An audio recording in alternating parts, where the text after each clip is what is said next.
نحمده ونصلي على رسوله الكريم اما بعد فقد قال الله تبارك وتعالى كما ورد في سورة لقمان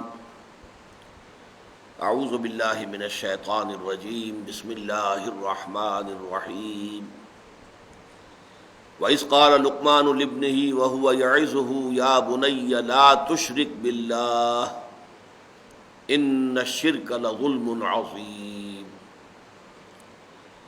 وقال تبارك وتعالى كما ورد مرتين في سورة النساء إن الله لا يغفر أن يشرك به ويغفر ما دون ذلك لمن يشاء صدق الله العظيم رب اشرح لي صدري ويسر لي امري واحلل عقدة من لساني يفقهوا قولي اللهم ربنا الهمنا رشدنا واعذنا من شرور انفسنا اللهم ارنا الحق حقا وارزقنا اتباعه وارنا الباطل باطلا وارزقنا اجتنابه اللهم وفقنا لما تحب وترضى اللهم انا نعوذ بك من الشك والشرك ربنا لا تجعلنا من المشرکین آمین یا رب العالمین۔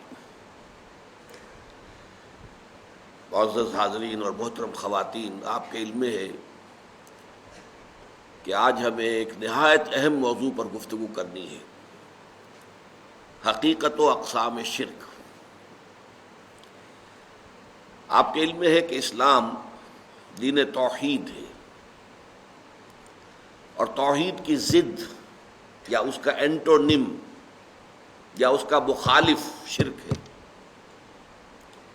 تو واقعہ یہ ہے کہ اگر انسان غور سے کام لے، تدبر کرے اور بصیرت کے ساتھ باتوں پر غور کر سکے تو اسے یہ معلوم ہو جائے گا کہ ہمارے دین کی روح سے جو بھی خیر ہے، بھلائی ہے، حق ہے، خواہ اس کا تعلق عقائد سے ہو، نظریات سے ہو، خیالات سے ہو، افکار سے ہو، اعمال سے ہو، اخلاق سے ہو، وہ سب در حقیقت نقطہ توحید کی تفسیریں ہیں۔ ان سب کا تعلق کہیں نہ کہیں جا کر جو شجرہ طیبہ ہے توحید کا، اسے جڑ جائے گا۔ یہ سب کرونریز ہیں اصول توحید کی۔ اور اس کے برعکس شر، گمراہی، باطل، چاہے وہ خیالات سے متعلق ہو، نظریات و افکار سے متعلق ہو، عقائد سے متعلق ہو، یا اعمال سے متعلق ہو، اخلاق سے متعلق ہو، نیتوں سے متعلق ہو، شر جو بھی ہے وہ در حقیقت شجرہ خبیثہ جو شرک کا ہے اسی کے ثمرات ہیں۔ اس کا تعلق کہیں نہ کہیں جا کر شرک سے جڑ جائے گا۔ یہ جو ہماری آج کی گفتگو ہے، جو شاید 3 یا 4 نشستوں میں مکمل ہو سکے گی، یہ ہمارے مطالعہ قرآن حکیم کے منتخب نصاب کا جو درس ثالث تھا، سورہ لقمان کے دوسرے رکوع پر مشتمل، یہ اس کے ضمیمے کی حیثیت رکھتا ہے، اس لیے کہ اس میں حضرت لقمان کی پہلی جو نصیحت اپنے بیٹے کے نام آئی، یا بنی لا تشرک باللہ ان الشرک لظلم عظیم، اے میرے بچے اللہ کے ساتھ شرک ہرگز مت کیجو، اس لیے کہ شرک بہت بڑا ظلم ہے، بہت بڑا ظلم ہے۔ اور یہ میں آپ کو بتا چکا ہوں کہ شرک میں یہ ظلم 2 میں سے ایک شکل اختیار کرتا ہے، یا تو اللہ تعالیٰ کو اس کے مقام رفیع سے گرا کر کسی اعتبار سے مخلوقات کی صف میں لا کر کھڑا کر دیا جاتا ہے، یہ بھی ظلم ہوا، اور یا مخلوقات میں سے کسی کو اٹھا کر محبت کے غلو میں، عقیدت کے غلو میں، مخلوق میں سے کسی ہستی کو اٹھا کر اور کسی پہلو سے، کسی اعتبار سے اللہ کے برابر کر دیا، یہ بھی ظلم ہے۔ امام راغب رحمۃ اللہ علیہ نے لفظ ظلم کی تشریح کی ہے، وضع الشیء فی غیر محلہ، کسی شے کو اس کے اصل مقام سے ہٹا دینا، اور یہ کسی شے کو اس کے اصل مقام سے ہٹا دینا اما میں نقصان، یا تو اس میں کوئی کمی کر دینا، او زیادتن یا کوئی زیادتی کر دینا، وَإِمَّا بِعُدُولٍ عَنْ وَقْتِهِ وَمَكَانِهِ، یا اس شے کا جو وقت ہے معین اور جو اس کا مرتبہ اور مکان ہے، یہ اس میں ظرف کے دونوں پہلو آ گئے، ظرف زمان، ظرف مکان، اس میں اس کے اصل مقام سے اسے ہٹا دینا۔ تو ان الشرک لظلم عظیم۔ پھر میں آپ کو بتا چکا ہوں سورہ نساء میں 2 مرتبہ یہ آیت آئی جو میں نے آج بھی تلاوت کی ہے آغاز میں، ان اللہ لا یغفر ان یشرک بہ، یہ آیت نمبر 48 اور 116 یہ آیات ہیں سورہ نساء کی۔ اللہ تعالیٰ فرماتے ہیں ان اللہ لا یغفر ان یشرک بہ، اللہ اس سے تو ہرگز معاف نہیں فرمائے گا کہ اس کے ساتھ شرک کیا جائے، وَيَغْفِرُ مَا دُونَ ذَلِكَ لِمَن يَشَاءُ، البتہ جو بھی اس سے کمتر ہوگا اس کو اللہ تعالیٰ بخش دے گا جس کو چاہے گا۔ اس میں بھی یہ واضح رہنا چاہیے کہ یہ اوپن لائسنس نہیں ہے کہ باقی سارے گناہ بخش دیے جائیں گے، لازماً نہیں، امید کی جا سکتی ہے۔ شرک سے بھی آدمی اس کے گناہ کے عذاب سے بچ سکتا ہے اگر توبہ کر لے، مرنے سے پہلے توبہ کرنے کی توفیق ہو گئی تو بچ جائے گا، لیکن بغیر توبہ کے شرک سے بچنے کا کوئی سوال نہیں، اس کے عذاب سے، اس کی سزا سے۔ لیکن بقیہ جو گناہ ہے، کسی کی نمازوں میں کمی رہ گئی ہے، کسی کے روزوں میں کمی رہ گئی ہے، کسی کا کوئی اور کوتاہی ہو گئی ہے، تو وہ اللہ تعالیٰ خاص طور پر اپنے حقوق کا جو معاملہ ہے، حقوق اللہ، اس میں یہ ہے جس شخص کو چاہے گا پوری فراخ دلی کے ساتھ معاف فرما دے گا، اس کی امید کی جا سکتی ہے۔ یہ تو ایک پہلو ہوا شرک کی اہمیت کا کہ اللہ تعالیٰ نے فرما دیا صاف صاف کہ اس کو میں نہیں بخشوں گا، نہیں معاف کروں گا۔ کانورسلی اسی بات کو قرآن اس طریقے سے واضح کرتا ہے کہ کسی انسان کے لیے، کسی بشر کے لیے سب سے بڑی سند، سب سے بڑا سرٹیفکیٹ، سب سے بڑا ٹیسٹیمونیل یہ ہے اللہ کی طرف سے کہ اللہ یہ مان لے کہ میرا یہ بندہ مشرک نہیں ہے۔ جو شرک سے بچ گیا گویا کہ وہ بہت بلند مقام پر پہنچ گیا۔ شرک سے جملہ اعتبارات سے بچ جانا، یہ نہیں کہ ایک شکل بت پرستی کی تھی وہ چھوڑ دی، لیکن اور پرستشیں جاری ہے، دولت کی پرستش جاری ہے، اس میں حلال اور حرام کی تمیز ہے ہی نہیں، تو یہ اگر جاری ہے تو وہ معاملہ اور ہے۔ لیکن جو شخص ہر نوع کے شرک سے بچ گیا، یہ گویا کہ بلند ترین مقام ہے انسانیت کا، اس سے اونچا مقام اور کوئی نہیں۔ یہی وجہ ہے کہ آپ قرآن مجید پڑھتے ہیں، تلاوت کرتے ہیں، حضرت ابراہیم علیہ السلام کا جہاں ذکر آتا ہے ان کے محامد اور ان کے محاسن، ان کے مقامات بلند جو مختلف امتحانات میں سے وہ گزرے ہیں، ان کا تذکرہ کر کے آخری بات جو کہی جاتی ہے وَمَا كَانَ مِنَ الْمُشْرِكِينَ، ابراہیم مشرکوں میں سے نہیں تھے، وہ ہر نوع کے شرک سے پاک ہو چکے تھے، ان کا دامن کسی بھی نوع کے شرک سے ملوث نہیں تھا۔ حالانکہ حضرت ابراہیم کا آپ کو معلوم ہے مقام کیا ہے؟ ایک طرف تو آپ کو معلوم ہے وہ ابو الانبیاء ہیں، ان کی اولاد میں سینکڑوں نبی پیدا ہوئے، سارے انبیاء بنی اسرائیل انہی کی نسل میں سے ہیں نا۔ اسرائیل کون تھے؟ حضرت ابراہیم کے پوتے، حضرت یعقوب ابن اسحاق ابن ابراہیم علیہم الصلاۃ والسلام، ان کی نسل میں جتنے بھی آئے۔ پھر سید المرسلین، آخر الانبیاء، خاتم النبیین محمد الرسول اللہ، وہ بھی حضرت ابراہیم کی نسل میں سے آئے، حضرت اسماعیل کی اولاد۔ تیسری شاخ ایک اور تھی حضرت ابراہیم کی اولاد کی، بنی قطورہ، ان میں بھی انبیاء آئے، جن میں سے ایک کا نام بہت مشہور ہے حضرت شعیب علیہ السلام۔ تو سینکڑوں انبیاء، ابو الانبیاء ہیں یہ۔ پھر اللہ تعالیٰ کے ساتھ ان کی نسبت کیا ہے؟ خلیل اللہ، واتخذ اللہ ابراہیم خلیلا، یہ سورہ نساء ہی میں آیت نمبر 125 میں فرمایا گیا، اللہ نے ابراہیم کو تو اپنا خلیل بنا دیا، دوست بنا دیا۔ تیسرے یہ کہ فرمایا امام الناس انی جاعلک للناس اماما، اے ابراہیم میں تمہیں تمام نوع انسانی کے لیے امام بنانے والا ہوں۔ یہ تینوں نسبتیں نوٹ کر لیجئے اور پھر اس بات کو سامنے رکھیے کہ ان کے لیے سب سے بڑا ٹیسٹیمونیل، سب سے بڑا سرٹیفکیٹ، سب سے بڑی سند وہ کیا ہے؟ وما کان من المشرکین۔ البتہ اب آئیے اس شرک کی ہمہ گیری کا کیا عالم ہے۔ ایک تو قرآن مجید میں ہی سورہ یوسف میں فرمایا گیا، آیت نمبر 106 ہے، وما یؤمن اکثرهم باللہ الا وهم مشرکون۔ جو لوگ اللہ کے ماننے والے ہیں، اللہ پر ایمان رکھتے ہیں، ان کی عظیم اکثریت بھی مشرکین پر مشتمل ہے۔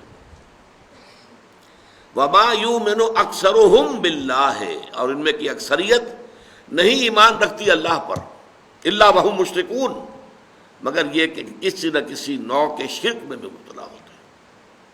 یہ ہے اصل موضوع ہمارا آج کا، کہ ہم پہچان سکیں شرک کن کن حالتوں میں آتا ہے۔ یہ اتنا وسیع ہے، اتنا ہماگیر مرض ہے، یہ اس قدر اس کے شاخیں ہیں، اس کے شیڈز اتنے مختلف ہیں، اس کی صورتیں اتنی ہیں کہ واقعہ یہ ہے کہ اکثر و بیشتر پہچاننا مشکل ہو جاتا ہے۔ اور ایک خاص بات تو نوٹ کیجئے، ہر دور میں تاریخ انسانی کے یہ مرض جو ہے ایک نئی شکل میں ظہور پذیر ہوا ہے، ہر دور میں نئی شکل میں۔ اس کے لیے ضرورت ہے کہ انسان میں وہ باطنی بصیرت پیدا ہو جائے۔ فارسی کا ایک شعر ہے، بہر رنگے کے خواہی جامہ میں پوش، من انداز قدر را می شناسم، کہ تم چاہے کسی رنگ کا لباس پہن لو، میں تمہیں تمہارے قد سے پہچان لوں گا۔ تو چاہے یہ شرک کیسا ہی بہروپ بدل کر آ جائے، کیسا ہی بھیس بدل لے، کیسی ہی صورت بدل لے، کیسی ہی شکل تبدیل کر لے، وہ بصیرت انسان میں ہونی چاہیے کہ پہچان لے کہ یہ شرک ہے۔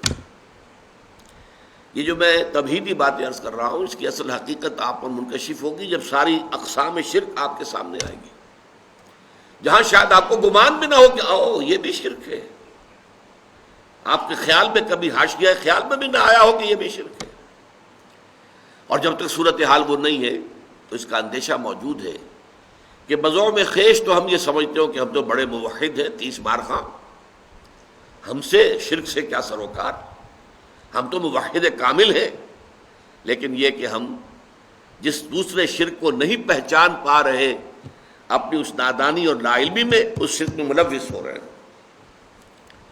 اس ضمن میں ایک بات اور بڑی اہم ہے، جیسا کہ میں نے آغاز میں عرض کیا کہ اسلام دین توحید ہے، اور توحید کی ضد ہے شرک۔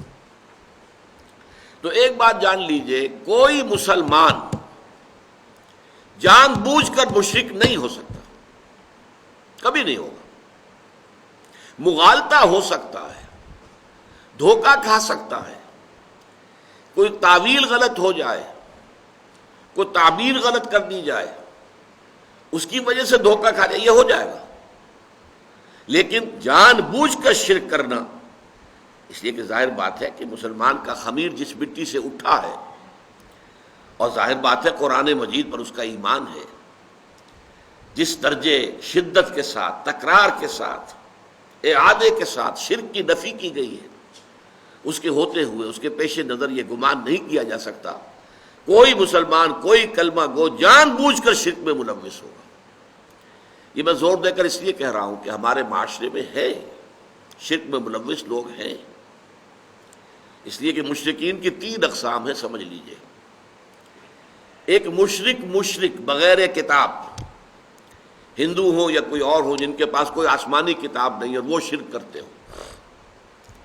ایک مشرک اہل کتاب، یہودی اور نصرانی، وہ بھی مشرک تو ہے، حضرت عیسیٰ علیہ السلام کو اللہ کا بیٹا بنایا ہوا ہے، بڑا ہی یوں سمجھیے کہ گھناؤنا شرک ہے۔ لیکن آپ کو معلوم ہے کہ ایک ہندو لڑکی سے مسلمان شادی نہیں کر سکتا، عیسائی لڑکی سے کر سکتا ہے، چاہے وہ عیسائیت پر قائم رہے۔ ایک تو بات یہ ہے وہ مسلمان ہو جائے تب تو کوئی سوال ہی نہیں، کوئی رکاوٹ ہی نہیں، لیکن وہ عیسائیت پر قائم رہے تب بھی شادی ہو سکتی ہے، اہل کتاب کے ساتھ، کتابیہ کے ساتھ شادی کی اجازت ہے۔ جبکہ وہ جو مشرک ہیں جن کے پاس کوئی کتاب بھی نہیں ہے، ان کی لڑکیوں کے ساتھ شادی نہیں ہو سکتی۔ تیسرے درجے میں مسلمان مشرک، مسلمان ہیں لیکن یہ کہ کسی شرک کے اندر ملوث ہے، ان کو بڑی حکمت کے ساتھ سمجھانے کی ضرورت ہے۔ ان پر فتویٰ لگا دیا جائے تو اس سے اصلاح کا کوئی امکان نہیں ہے۔ ان کو اگر آپ کسی بھی پہلو سے ان کی بے عزتی کریں، ان کی توہین کریں، انہیں مشرک کہیں، تو آپ کی طرف ان کا کوئی رجحان پیدا ہوگا ہی نہیں، آپ کی بات تو سنیں گے۔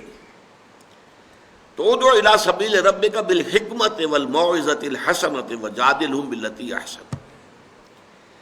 ایسے لوگوں کو شرک سے بچانے کے لیے بڑی حکمت کی ضرورت ہے، بڑی دانائی کی ضرورت ہے، بڑی بصیرت باطنی کی ضرورت ہے، اور اس میں وعظ بھی ہو تو بہت ہی عمدہ، بہت اعلیٰ، بہت نرم، بہت اچھے انداز میں، موعظۃ الحسنہ، ان کے جذبات کو برانگیختہ نہ کیا جائے، ان کی جو ایڈیوسنکریسیز ہیں یا سسیپٹیبلٹیز ہیں یا الرجیز ہیں ان کو خواہ خواہ چھیڑا نہ جائے، بلکہ بات کو پھیلا کر کیا جائے، اصولی اعتبار سے کیا جائے۔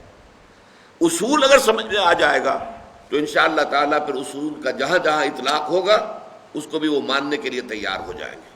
اب جیسا کہ اس سے پہلے کہ ہم شروع کریں تمہیدی باتوں میں ایک اور، کسی بھی اہم مضمون کو سمجھنے کے لیے یا سمجھانے کے لیے ضروری ہے کہ پہلے اس کا تجزیہ کر لیا جائے، اس کے کیا کیا حصے ہیں۔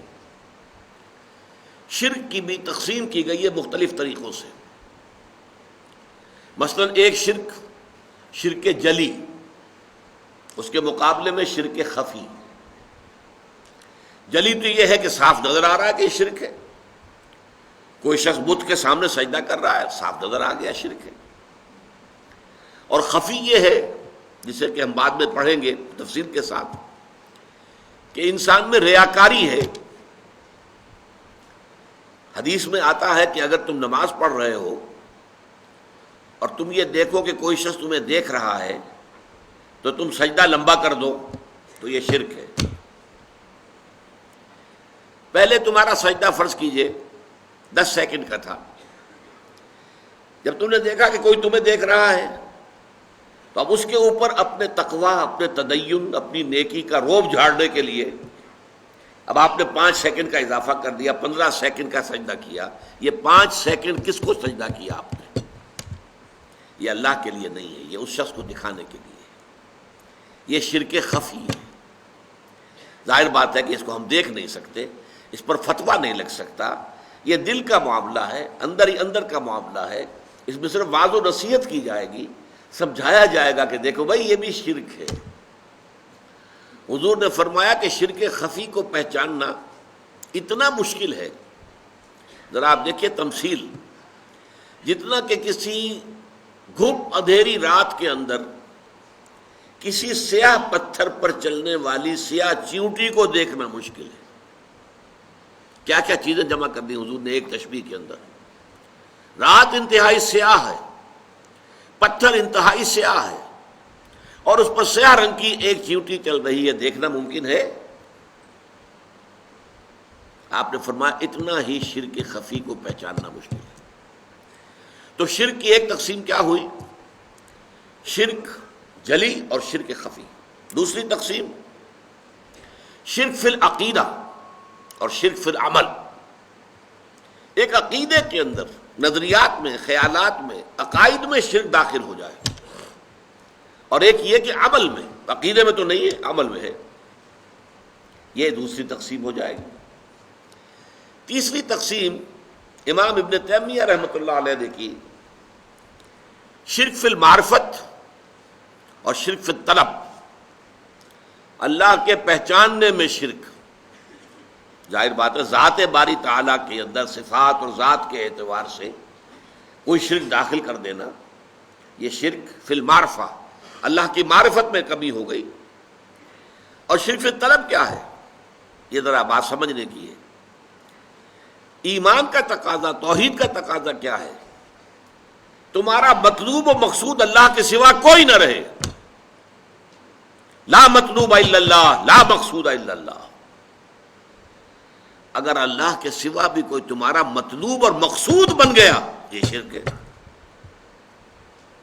ذریعے کے طور پر استعمال کرو، کوئی حرج نہیں۔ یہ دنیا برتنے کی شے برتو، دنیا کو مطلوب نہ بنا لینا، مقصود نہ بنا لینا۔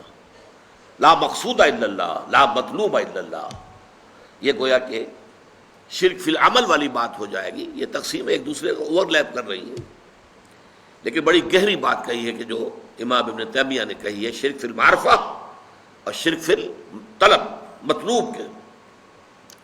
لیکن میں یہاں جس پہلو سے، جس انداز میں تقسیم کر رہا ہوں اور اس کو بیان کروں گا، وہ یہ ہے، یہ زیادہ سائنٹیفک انداز ہے میرے نزدیک، واللہ عالم۔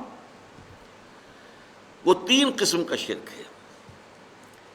شرک فی الذات، اللہ کی ذات میں کسی کو شریک کر دینا۔ شرک فی الصفات، اللہ کی صفات میں سے کسی کو کسی پہلو سے کسی صفت کے ہم پلہ بنا دینا۔ شرک فی الحقوق، جو اللہ کے حقوق ہیں ان میں کسی اور کو شامل کر دینا۔ شرک فی الذات، شرک فی الصفات، شرک فی الحقوق۔ ان چند تمہیدی باتوں کے بعد اب آئیے شرک فی الذات کیا ہے۔ شرک فی الذات کی پہلی بات تو یہ جان لیجئے کہ یہ بدترین شرک ہے، عریاں ترین شرک ہے، گھناؤنا ترین شرک ہے، اور اس پر اللہ تعالیٰ کا غضب بہت بھڑکتا ہے۔ اس کی 2 قسمیں دنیا میں رائج ہوئی ہیں، اور بدقسمتی دیکھیے کہ اس کی بدترین شکل وہ ہے جو انبیاء اور رسولوں کی امتوں میں پیدا ہوئی۔ حضرت ابراہیم علیہ السلام کے پیروکار کہلاتے تھے یہ، جو عرب میں آباد تھے، قریش، ملت ابراہیم پر ہمیں۔ انہوں نے عقیدہ ایجاد کیا کہ فرشتے خدا کی بیٹیاں ہیں، اللہ کی ذات پہ شریک کر دیا۔ اولاد تو در حقیقت کسی کی ہستی کا تسلسل ہوتا ہے۔ اولاد اور والد، ان کے درمیان ایک ہی نوع ہوگی۔ انسان کا بیٹا انسان ہے، حیوان کا بیٹا حیوان ہے، گھوڑے کا بیٹا گھوڑا ہے، لہذا خدا کا بیٹا خدا ہے، خدا کی بیٹی خدا ہے۔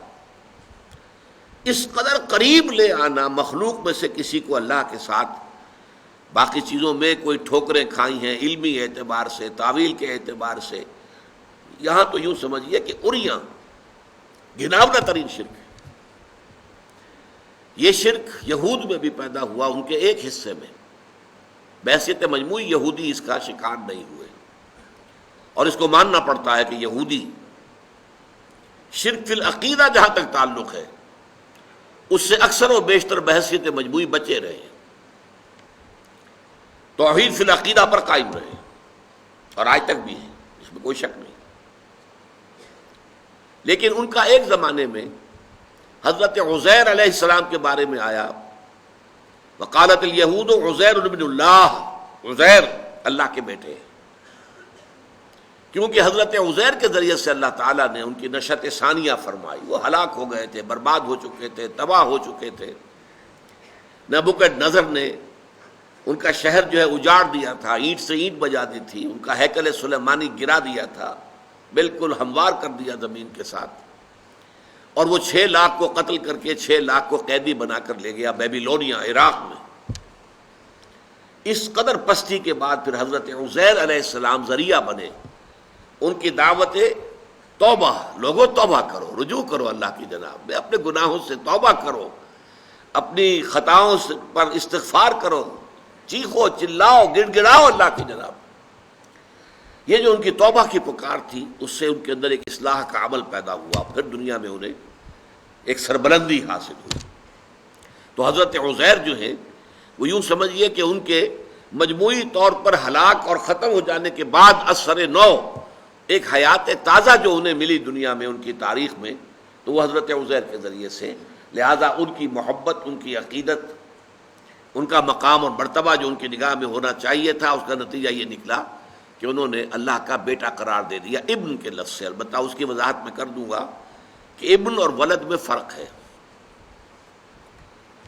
لیکن یہ معاملہ جو ہے، جو پہنچا ہے اپنے کلائمیکس کو، نقطۂ عروج کو، وہ عیسائیوں کے ہاں حضرت عیسیٰ علیہ السلام کو خدا کا بیٹا قرار دیا، اور اس درجے آگے بڑھے صلبی بیٹا، یعنی تاکہ یہ نہ ہو کہ کوئی استعارہ ہم کہہ رہے ہیں، یہ استعارہ نہیں ہے، استعارتاً تو ہم سبھی اللہ کے بیٹے ہیں، اللہ ہم سب کا باپ ہے، جیسا اللہ تعالیٰ جو ہے بائبل میں بھی آتا، حضرت مسیح کہتے ہیں میرا اور تمہارا آسمانی باپ، جیسے باپ جو ہے اولاد کی پرورش کرتا ہے ایسے اللہ پالتا ہے تمہیں، تو ایک مشابہت ہے باپ میں اور اللہ میں، اس کی ربوبیت، لیکن وہ مشترک لفظ ہو میرا اور تمہارا آسمانی باپ، لیکن انہوں نے وہ حضرت مسیح علیہ السلام کو خاص صلبی بیٹا قرار دیا، ولد، اولاد، اصل اولاد، صلبی بیٹا۔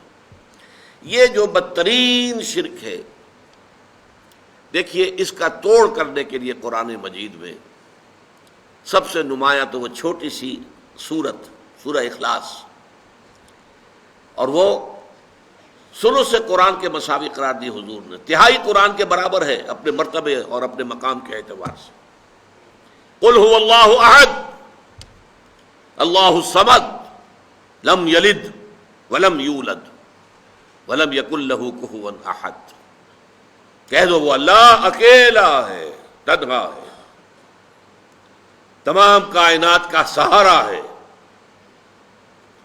نہ اس نے کسی کو جنا نہ وہ جنا گیا، اور کوئی اس کا کفو نہیں ہے، ہم پلہ، ہم سر، برابر۔ کفو کا لفظ اردو میں بھی مستعمل ہے، برابری والے۔ تو چونکہ اولاد جو ہے وہ تو آپ کو معلوم ہے کہ پنجابی میں ایک لفظ استعمال ہوتا ہے شریکہ، یہ چچا تائی کے بیٹے جو ہیں یہ شریکہ ہوا نا ان کا، تو یہ تو گویا کہ اگر اللہ کے ساتھ کسی کو بیٹا بیٹی بنا دیا جائے تو شریکہ ہو گیا اللہ کے ساتھ، اور شریکہ جو ہے وہ دشمنی کی بنیاد ہوتی ہے۔ اسی طریقے سے بڑی پیاری آیت ہے سورہ بنی اسرائیل کی آخری، قل الحمد للہ الذی لم یتخذ ولدا ولم یکن لہ شریک فی الملک ولم یکن لہ ولی من الذل وکبرہ تکبیرا۔ کہہ دو، کل تعریف، کل ثنا، کل حمد اس اللہ کے لیے ہے جس نے کسی کو اپنا بیٹا نہیں بنایا، اور نہ ہی اس کا کوئی شریک ہے بادشاہت میں، نہ ہی اس کا کوئی دوست ہے کسی کمزوری کی وجہ سے، اور تکبیر کرو اس کی جیسا کہ اس کی تکبیر کا حق ہے۔ اسی طرح سورہ کہف کے شروع میں فرمایا جس پر جو غضب آیا ہے، وَيُنذِرَ الَّذِينَ قَالُوا اتَّخَذَ اللَّهُ وَلَدًا مَا لَهُم بِهِ مِنْ عِلْمٍ وَلَا لِآبَائِهِمْ كَبُرَتْ كَلِمَةً تَخْرُجُ مِنْ أَفْوَاهِهِمْ إِنْ يَقُولُونَ إِلَّا كَذِبًا۔ یہ قرآن ہم نے محمد پر اس لیے نازل کیا کہ وہ خبردار کر دیں ان لوگوں کو جنہوں نے یہ کہا ہے کہ اللہ نے کسی کو اپنا بیٹا بنایا، ان کے پاس اس ضمن میں کوئی علم نہیں ہے، یہ ٹامکٹوئیاں مار رہے ہیں، ان کے من گھڑت خیالات ہیں، اور جتنی بڑی بات ان کے منہ سے نکل رہی ہے اللہ کے جناب میں گستاخی کی، کبرت کلمۃ تخرج من افواہہم، بہت بڑی گستاخی والی بات ہے جو ان کے منہ سے نکل رہی ہے، ان یقولون الا کذبا، اور وہ کچھ نہیں کہہ رہے مگر جھوٹ۔ فلعلک باخع نفسک علی آثارہم ان لم یؤمنوا بہذا الحدیث اسفا، تو اے نبی شاید کہ آپ ان کے انجام اور ان کے بعد میں جو حالات آنے والے ہیں اس پر صدمے سے اپنے آپ کو ہلاک کر لیں اگر وہ یہ اس قرآن پر ایمان نہ لائے اور اس اپنی شرک سے باز نہ آئے۔ اس ضمن میں جو ضربہ سلام ہے قرآن مجید کا، ہر موضوع پر قرآن مجید کی ایک چوٹی کسی جگہ پر وہ مضمون جو ہے وہ اپنی انتہائی بلندی پر آ جاتا ہے، انتہائی بلندی پر۔ وہ ضربہ سلام جو ہے وہ سورہ مریم میں ہے، سورہ کہف کے فوراً بعد سورہ مریم ہے۔ وقالوا اتخذ الرحمن ولدا، انہوں نے کہا کہ رحمان نے کسی کو بیٹا بنایا۔ لقد جئتم شیئا ادا، دیکھو تم بڑی گستاخی کی بات کر رہے ہو، بہت بڑا گستاخی کا کلمہ تم کہہ رہے ہو۔ وہ کتنا بڑا گستاخی کا کلمہ ہے، تکاد السماوات یتفطرن منہ، قریب ہے کہ اس کی وجہ سے، اس گستاخی کی وجہ سے آسمان پھٹ جائیں، وتنشق الارض، اور زمین شق ہو جائے۔ وَتَخِرُّ الْجِبَالُ حَدًّا، اور پہاڑ دھماکے کے ساتھ زمین پر گر پڑے. أَن دَعَوْا لِلرَّحْمَٰنِ وَلَدًا، انہوں نے رحمان کے لیے بیٹا تجویز کیا. وَمَا يَنبَغِي لِلرَّحْمَٰنِ أَن يَتَّخِذَ وَلَدًا، اور رحمان کے یہ شایان شان ہی نہیں ہے کہ وہ کسی کو بیٹا بنائے. یہ بڑا پیارا نکتہ ہے، اس کو سمجھ لیجئے. شایان شان نہ ہونے کے مراد کیا ہے؟ دیکھیے، بیٹے کی آرزو اس کو ہوتی ہے جو خود فانی ہوتا ہے. مجھے معلوم ہے میں مر جاؤں گا، میرا وجود نہیں رہے گا، میرا بیٹا ہوگا، میرا نام چلے گا. انسان یہ سوچتا ہے کہ میری اپنی ہستی کا تسلسل میرے بیٹے کی شکل میں، بیٹے کے بیٹے پھر پوتے کی شکل میں میری ہستی کا تسلسل ہے. آخر ظاہر بات ہے کہ باپ کے نطفے سے بیٹا پیدا ہوا، بیٹے کے نطفے سے پوتا پیدا، وہ تسلسل تو ہے نا، وہ تسلسل ذات کا موجود ہے. تو در حقیقت بیٹے کی خواہش تو اس کو ہوگی کہ جو خود فانی ہے، جس کو ختم ہو جانا ہے، جس کے لیے دوام نہیں ہے. اللہ تعالیٰ کے لیے تو دوام ہے، ہمیشہ ہمیش، ہمیشہ ہمیش، ہمیشہ ہمیش. اس سے کسی بیٹے کی خواہش کیسے ہو جائے گی؟ وَمَا يَنبَغِي لِلرَّحْمَٰنِ، اللہ کے تو شایان شان ہی نہیں ہے أَن يَتَّخِذَ وَلَدًا، کہ وہ کسی کو اپنا بیٹا بنائے. یہ میں نے عرض کیا کہ یہ کلائمیکس ہے، اس موضوع پر ضربہ سنام ہے، بڑی گستاخی کی بات ہے. سورہ انعام میں فرمایا ہے بدیع السماوات والارض انا یکون لہ ولد ولم تکن لہ صاحبہ. بدیع وہ ہستی کہ جس کا کوئی آغاز نہیں ہے، ہمیشہ سے ہمیشہ سے ہمیشہ سے، جس کا مثل کوئی نہیں ہے. آسمانوں اور زمین کا بدیع ہے، یونیک. انا یکون لہ ولد، اس کی اولاد کیسے ہو جائے گی؟ ولم تکن لہ صاحبہ، جبکہ اس کی کوئی بیوی نہیں، اس کی کوئی جورو نہیں. ہندو مائتھولوجی میں تو آپ دیکھیں گے کہ خدا کی بیویاں بھی تجویز کی گئی ہیں، گاڈز اینڈ گاڈیسز. یہی معاملہ جو ہے رومن گریک مائتھولوجی میں بھی آپ کو نظر آئے گا. لیکن یہ ہے کہ عرب اس تصور سے خالی تھے. نہ یہود میں، نہ عیسائیوں میں، نہ عربوں میں یہ تصور نہیں تھا کہ خدا کی کوئی بیوی بھی ہے. حالانکہ عیسائیوں نے جو تثلیث جو ہے ایجاد کی تھی، تو جو اوریجنل تثلیث تھی اس میں 3 شامل تھے. گاڈ ایز فادر، وہ تو اللہ ہو گیا. گاڈ ایز سن، وہ مسیح ہو گئے، جیزس. گاڈ ایز مدر، حضرت مریم. لیکن انہیں گاڈ ایز وائف نہیں کہا ہے. اللہ کی بیوی انہوں نے قرار دیا. حضرت مسیح کی والدہ، سن کی والدہ تو ہے، مدر آف دی سن، لیکن وہ اللہ تعالیٰ کی جورو یا اللہ کی بیوی قرار نہیں دی گیا. بعد میں انہوں نے اس میں ترمیم کی ہے. اب حضرت مریم کو تثلیث میں سے نکال دیا گیا. قرآن مجید میں ذکر ہے، اس لیے کہ جب قرآن نازل ہوا اس وقت جو ہے وہ تثلیث کے اندر یہ چیز شامل تھی. اب تو ان کی تثلیث کیا ہے؟ خدا، God as Father, God as Son, Jesus. And number 3, the Holy Ghost, روح القدس، حضرت جبرائیل. وہ گویا کہ اقنوم ثالث کی حیثیت سے اس تثلیث میں شریک ہے. بہرحال قرآن مجید نے کہا بدیع السماوات والارض انا یکون لہ ولد ولم تکن لہ صاحبہ. تم نے بیٹا بیٹی تو قرار دے دیا. اے ابراہیم کے ماننے والو، اے موسیٰ کے ماننے والو، اے عیسیٰ کے ماننے والو، کسی نے اللہ کے لیے بیٹیاں تصنیف کر دی، کسی نے بیٹے تصنیف کر دیے. لیکن یہ تو تم بھی مانتے ہو کہ کوئی اس کی بیوی نہیں ہے. تو بیوی نہیں ہے تو اولاد کیسے ہو جائے گی؟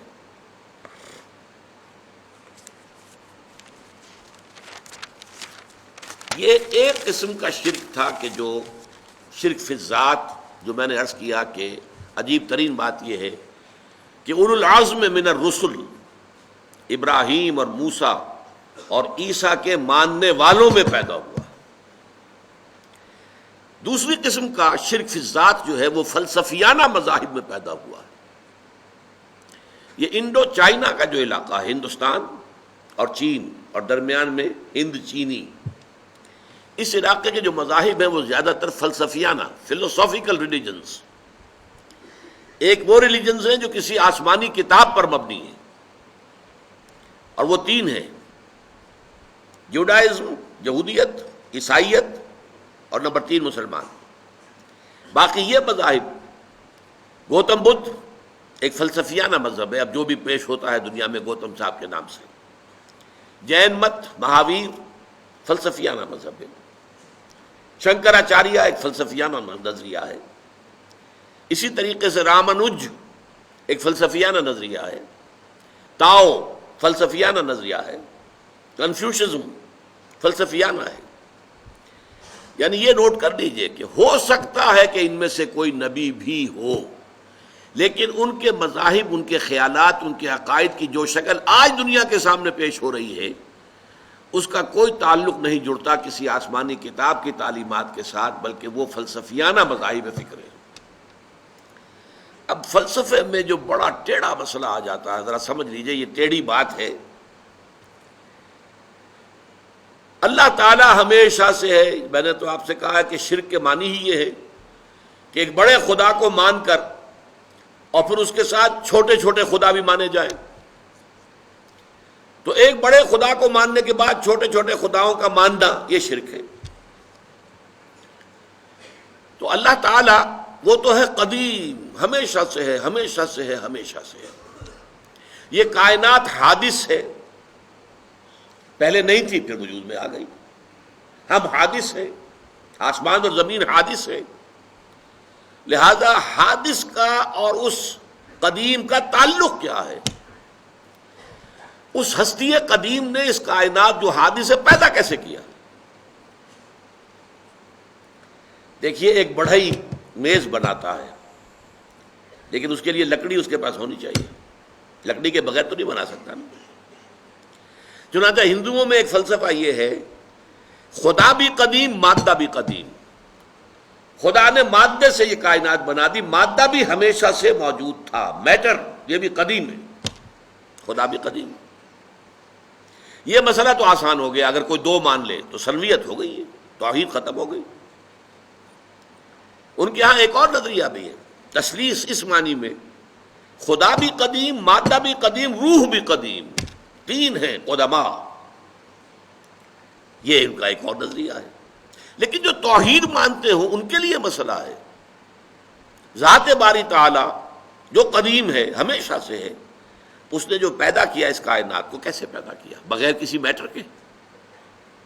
تو کیا اپنے وجود کا کوئی ٹکڑا کاٹ کر اس سے بنایا؟ معاذ اللہ، اس کو بھی ہم نہیں کہہ سکتے. اللہ تعالیٰ کی ذات میں کوئی تجزیہ، کوئی تقسیم ہو ہی نہیں سکتی، تو کیسے بنایا؟ یہ ہے مسئلہ بڑا ٹیڑھا فلسفے کا. یہ دین کا مسئلہ نہیں ہے. ہمارے نہ قرآن مجید میں اس پر بحث ہے، نہ احادیث میں. لیکن جو لوگ فلسفی جو ہیں، اب ظاہر بات ہے کہ وہ بال کی کھال جب اتارتے ہیں تو ان کے لیے یہ مسئلہ بڑا ٹیڑھا بن گیا. چنانچہ ان کے ہاں ایک حل اس کا یہ نکلا جسے کہتے ہیں پینتھیزم. کل کائنات خدا ہی ہے، خدا ہی نے یہ شکل اختیار کر لی ہے. برف کی سل تھی، پگھل کے پانی بن گئی. اب تم کو برف کہاں؟ بھائی برف یہ پانی ہی تو برف ہے. برف کی سل پگھل کر پانی بن گئی. پانی کو تم نے ابالا، وہ بھاپ بن گئی. اب تم کو پانی کہاں گیا؟ بھائی پانی ہی ہے. یہ وہ جو بھاپ ہے وہ پانی بھی ہے، وہ بھاپ ہی برف بھی ہے. اسی طرح خدا نے خود ہی اپنے آپ کو اس کائنات کی شکل میں ظاہر کر دیا. اب اس کا نتیجہ بڑا خوفناک نکلا. اس کا مطلب ہے ہر شے خدا ہے، خدائی میں شریک ہے. تو یہ شرک کی بدترین صورت ہے. پینتھیزم، پین کہتے ہیں ہر شے. پینتھیزم، ہر شے کے بارے میں یہ ماننا کہ وہ در حقیقت خدا ہی کا ظہور ہے، خدا ہی کی ہستی کا حصہ ہے. یہ بدترین شرک ہے. ایک اور تصور ان مذہبیانہ جو فلسفیانہ مذاہب ہیں ان میں آیا، گاڈ انکارنیٹ. اللہ یا خدا کسی انسان کی شکل میں بھی ظاہر ہو جاتا ہے. یہ جو اوتار کا عقیدہ ہے، اوتار یہ کیا ہے؟ خدا نے اس کائنات میں کسی انسان کی شکل میں ظہور کر لیا.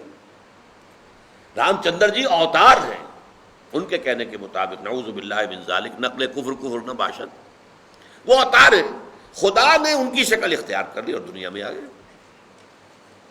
ان کے ہاں اوتار کا عقیدہ جو ہے آپ کو معلوم ہے ہندوؤں میں بڑے بڑے وسیع پیمانے پر 9 10 اوتار وہ مانتے ہیں. لیکن یہ کہ بدترین شرک ہے یہ بھی. تو پینتھیزم ایک وسیع پیمانے پر یہ شرک فی الذات کی بدترین صورت ہے. اور گاڈ انکارنیٹ، انکارنیشن، یا یہ کہ کسی انسان میں خدا حلول کر جاتا ہے. حلول و اتحاد ایجا محالست، یہ ناممکن ہے. ذات باری تعالی وراء الورا، وراء الورا ثم وراء الورا. اللہ بہت بلند ہے، بہت بلند ہے، بہت بلند ہے. یہ کائنات بہت پست ہے، بہت پست ہے، بہت پست ہے. ان دونوں کے مابین اس طرح کا کوئی رشتہ قائم کر دینا یہ اللہ کی جناب میں بہت بڑی گستاخی ہے. میں اگلی نشست میں واضح کروں گا کہ اللہ کا بہت بڑا فضل ہے یہ امت مسلمہ پر کہ وہ ان دونوں قسم کی شرک فی الذات سے بحیثیت مجموعی تاحال، حالانکہ 1400 برس بیت چکے ہیں، یہ محفوظ ہے. یہ اللہ تعالیٰ کا شکر ہے، اللہ کا بڑا فضل ہے. اقول قولی ھذا واستغفر اللہ لی ولکم ولسائر المسلمین والمسلمات.